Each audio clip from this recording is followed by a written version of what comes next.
Welcome to Guns, Guns, Gear, and Guns with Gary Gunderson. I am Gary Gunderson.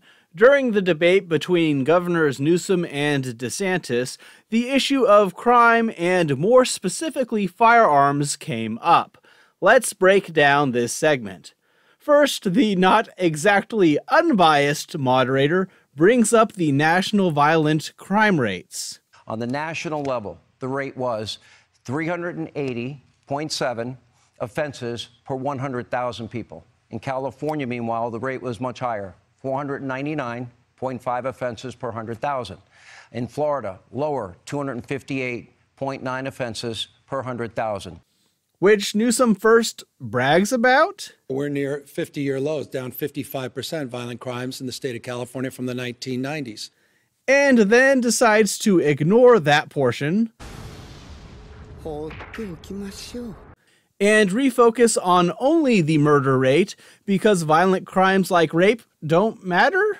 Here he says, Those numbers were part of the murder rate. 7 of the top 10 murder rates in the United States of America are red states. First, none of those aforementioned states are Florida. Second, most of those red states are heavily influenced statistically by bastions of deep blue cities where crime is rampant with soft-on-crime local DAs, policies, and as much gun control as local leaders can muster.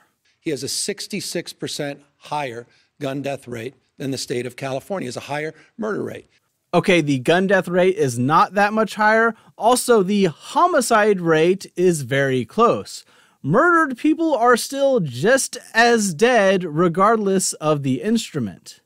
Go to places like Jacksonville. Go to places like Orlando. Go to places like Tampa. The murder rate's off the charts compared to cities like San Francisco. Admittedly, San Francisco's murder rate is not within the 65 highest homicide rates in the country. However, neither are Orlando's or Tampa Bay's. Jacksonville comes in as the 45th highest.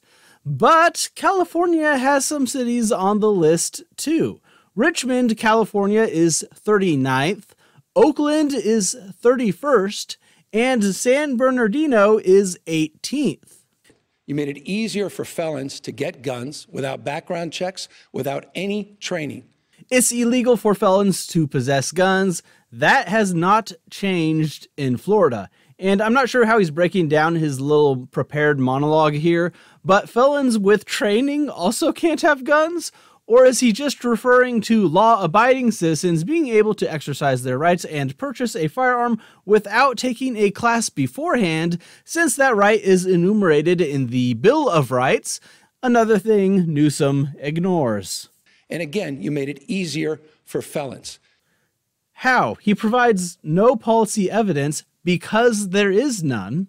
After you signed that concealed carry bill, which increases the likelihood, Fred Guttenberg said, of more Jamies losing their lives and more Parklands.